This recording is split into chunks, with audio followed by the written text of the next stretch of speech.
and you almost like retire or whatever, what would happen if somebody came and gave you one of your puppies that you had back when you were young at 21 years old? And I said, I would probably enjoy the dog for the next 16 years and never get into the so-called game with the dogs. Being with the dogs pushed me to move from the Bronx to Texas, from Texas to Mexico, back to Texas, from Texas to Brazil, where I'm at right now, just because I needed to develop these dogs. I was not going to develop that in the United States. I was not going to be able to go and travel around the world living from the United States. So I wanted to be, and basically I will say that phase of my life is over. I learned what I had to learn. I made things that I think when I look back and I say, how did I do that? I'm not able to do that anymore. Not because I'm older, just because it was magical, and magic sometimes only happens one time. You understand? So we got amazing dogs. The dogs that I have today, they are so much better than the ones I bought at the beginning of my life. That is just totally amazing, and it makes me proud. This developing of these dogs for the last 20 years or so, it made me be a person that I became very greedy. I wouldn't share with anybody. I don't want anybody to have this. It's the best in the world. And I was at that point so tight like that when my friend came over. And then I said, you know what? They saw animosity, so much animosity with these dogs, the people, the gang, the scumbags. I said, you know what? He's right. The people that deserve these great dogs or my efforts are the good people.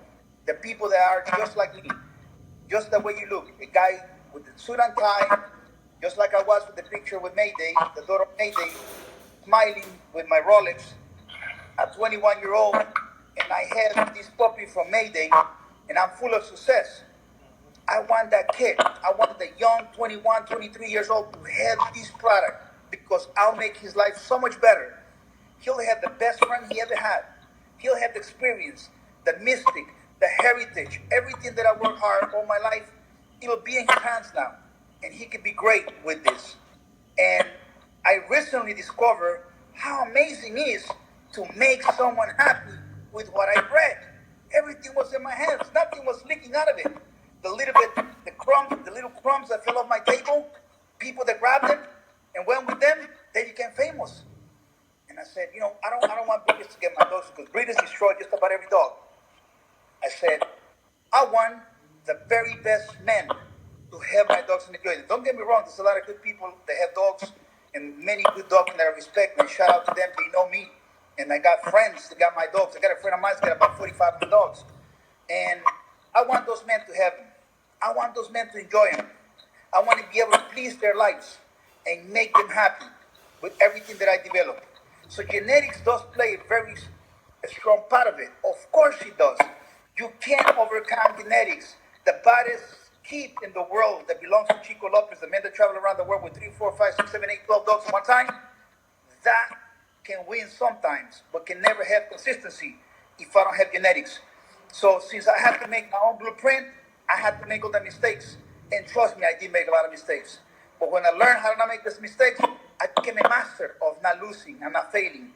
And by then forth, my goal is to make someone like you very happy by having the very best of me. You understand? And one day you can say, there was a great dogman out there. He was an honest guy. He was not a dog. He was not a scumbag. He bred the dog because he loved him. He couldn't be maybe an astronaut or something, but he decided that he loved the American Pit Bull Terrier so much, he wasn't going to give it away. And he bred him and made him better. I can die today, and my life had a purpose, and it was to make the dogs better. So the core of yourself got to be the love for your dogs, the love for the best.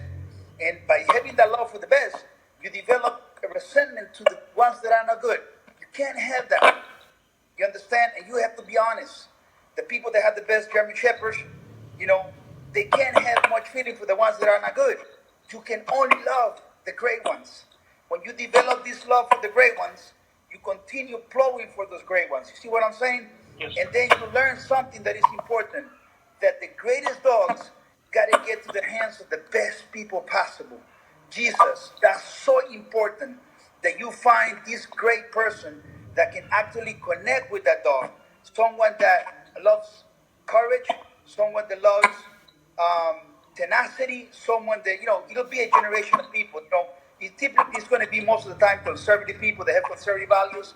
such as they got honesty, love, courage, tenacity. You know, the kid that loved to watch the Rambo movies, the Rocky Balboa movies. Those guys right there, they're like, whoa, when they get the dog. See, gayness? Really? I mean, I can just walk the dog and I feel it on my hand. I was telling a friend of mine in Italy and I said, Enzo, the moment you feel it in your hand and you see it with your eye, you don't have to even do blood work because you know it. I got a good friend of mine from Australia. He was telling me the same thing, and I said, I will double check myself.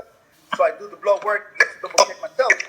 But the guy sent me the blood work, and it was tip, tip, tip, tip, tip. He was doing a great job. And I said, young man, I'm proud of you.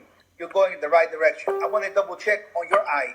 And I said, you have a great eye. When I look at those hematocrits, the hemoglobins, the bonds levels, the platelets levels, the white blood cells levels, and everything goes to the functions of the dog, the inside of it. I said, I don't know if your genetics are going to be able to do the work, but I do know that the job you put in the dog so far is okay. It's not great, it's okay. And I said, but this table right here, it will tell you that that's the minimum you got to have because you can always improve. As long as you measure everything, you can always improve everything.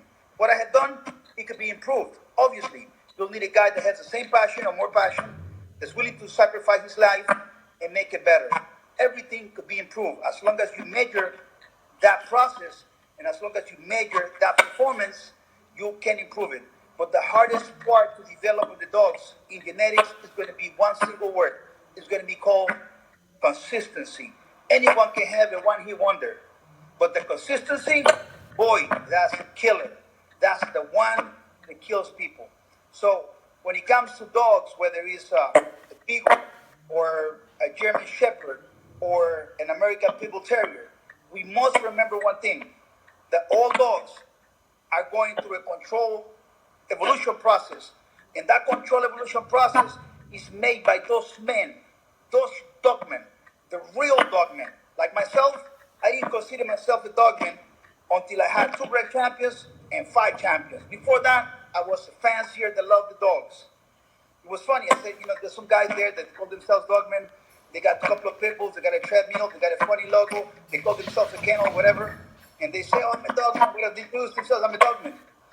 And then I look at them and I said, seriously? You're a dogman? I see a pet owner. That's what I see. I see a dog fancier. But I see a guy maybe that want to go too fast. So there were so many at one time coming, I got frustrated. I said, there's so much disrespect for this word called dogman. So maybe I'm not a dogman. Man, maybe I'm a Chico Lopez. So we made a t-shirt. A friend of mine from the Philippines, his name is Jackson. He started laughing when he saw the shirt and said, this got to be you, Chico. Unbelievable. He says, I am not a dogman. I am Chico Lopez. You understand? And the fact is, I'm not going to control myself to what society says.